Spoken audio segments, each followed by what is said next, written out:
هم تازه میخوای طراحی رو شروع بکن. خیلی ساده بهت بگم، وقتشه که بیای طراحی رو جز عادتهای روزانه‌ات بکنی. ببین الان آلی کشیدن واقعا مهم نیستش. الان این مهمه که شروع بکنی و تو این کار کردی و اولین قدم رو برداشتی. یه چیزی بهت بگم، یادت نره که طراحی هیچ استعداد خاصی نمیخواد، فقط تمرین تمرین تمرین.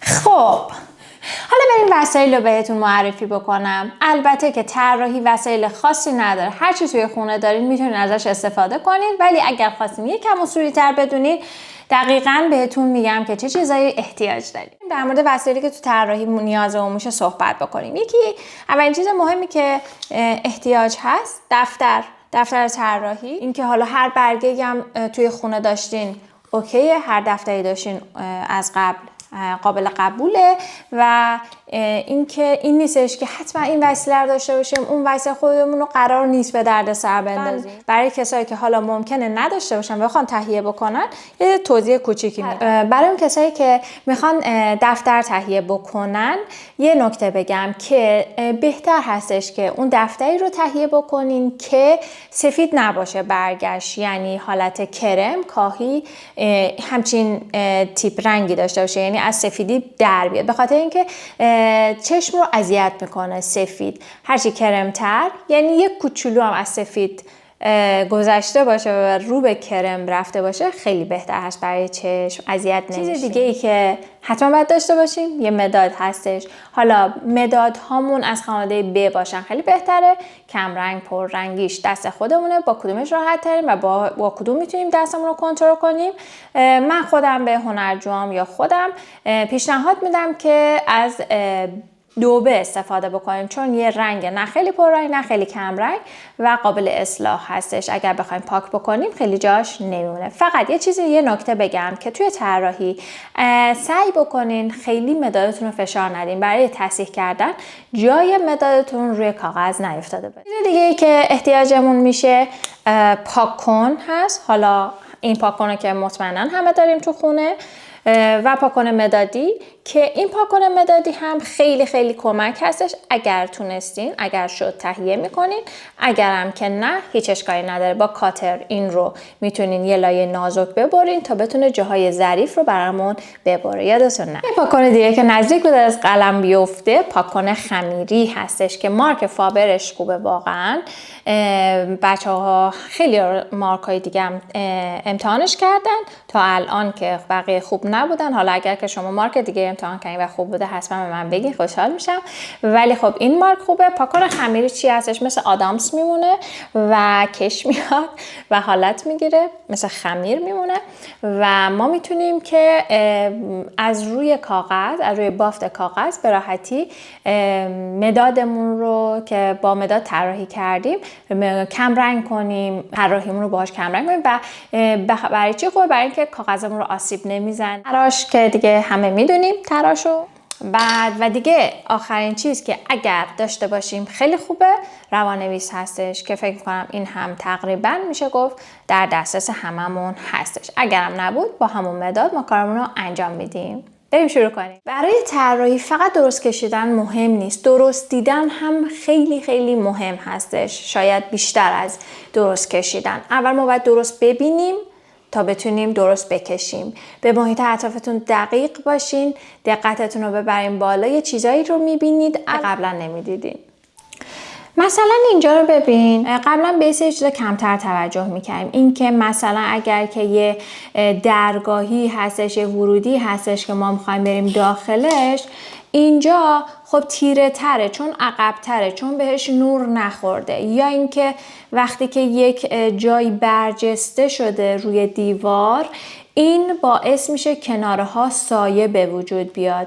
اینها نکاتی هستش که باید بهش توجه کنیم. مثلا اگه اینجا یه تاقی داره زیرش سایه تشکیل شده، یا مثلا اینجا که این سقف این گیاه از توش اومده بیرون و نورها از این فاصله هایی که به وجود اومده رد شده و رو دیوار پایینی جاهاش مونده این نورا. کاری که میکنیم دستمون رو میایم گرم میکنیم توی هر کاری وقتی میخوایم ورزش بکنیم باید بدنمون رو گرم بکنیم تا بهتر ورزش بکنیم. برای نقاشی هم همینطور باید ما دستمون رو گرم بکنیم تا بتونیم بهتر نقاشیم. برای گرم کردن دست در ابتدا میایم یه سری خطوط صاف میکشیم. اصلا همینجور نشستین دارین تلویزیون میبینین یا بیکار شدین یا دارین فکر میکنین یه سری خطای صاف بکشین، چون ما باید بلد باشیم خطای صاف بکشیم. توی کارمون نیاز داریم. حالا این طرفی میکشیم و این خطا هی برای خودمون تکرار میکنیم، یا باید حتما منحنی بکشیم. باید بتونه دستمون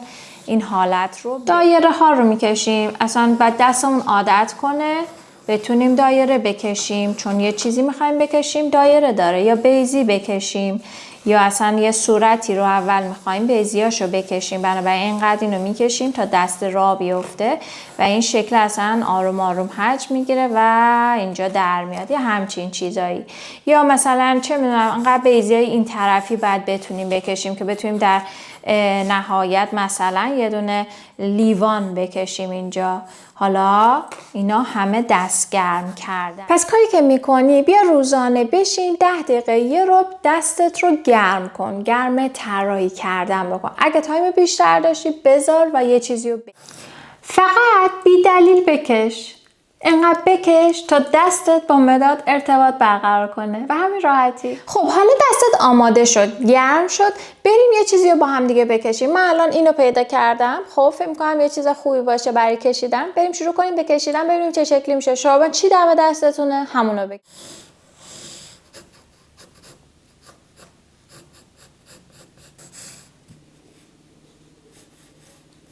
من الان دارم خیلی سعی میکنم تون تون بکشیم دیگه. مثلا یه چیز دم دستی رو میخوایم یه اسکیس بزنیم، یه اتودی بزنیم، نمیخوایم بشیم دقیق روش کار کنیم. بخاطر همین منم الان خیلی اونقدر دقیق نمیشم کار کنم که شما هم خیلی وسواس به خرج ندیم. فقط اول شروع کنیم به کشیدن. همین که شروع کنیم به کشیدن خودش دستتون راه میفته. بعدی رو تندتر میکشین، بعدی رو درستتر میکشین و نیاز نیست اونقدر فوکوس کنین روش.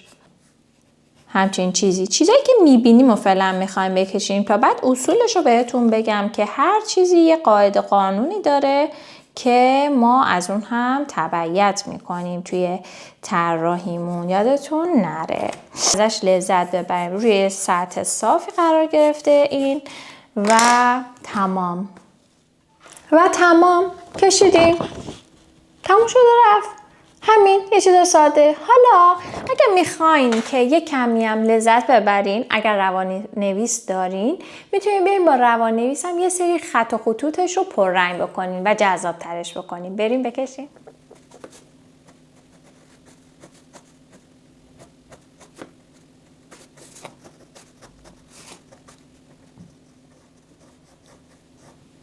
روان‌نویس خوبیش اینه که بهتون جسارت میده که راحت خطاتون رو پررنگ کنین و اون چیزی که کشیدین رو بیشتر بیارین توی چشم و خیلی جذابتر میشه، بهتون حس قشنگتری میده. خب من میام داخلش یه ذره اینجاها رو از این خط و خطوطا میذارم که نور نخورده و تیره تره. خط و خطوط اینجا بذاریم برای زیباتر کردنش که حالا اینم توی مفصلا راجبش صحبت کنیم که از این طرف و از اون طرف و اینها کلی خط بهش اضافه میکنیم. یه حالت سایه زدن میشه.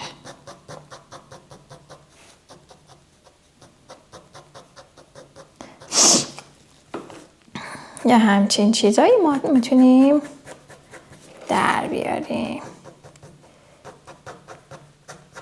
باید تند رد کنیم تو سایه ها که دستمون جاش نیمونه. هر روز 15 دقیقه تمرین. یادت نره یه جسم رو بکش تا دستت را بیفته. و یه خبر خوب این که ویدیوی بعدی در مورد سایه زدن هست تا ما بتونیم این اجسامی که با هم تمرین کردیم و طراحیش رو یاد گرفتیم رو سایه بزنیم، بهش نور بدیم، حجم بدیم، جون بدیم. ممنون که تا اینجای ویدیو همراه هم بودین و ممنون از حمایت هاتون. دوستتون دارم. تا بعد.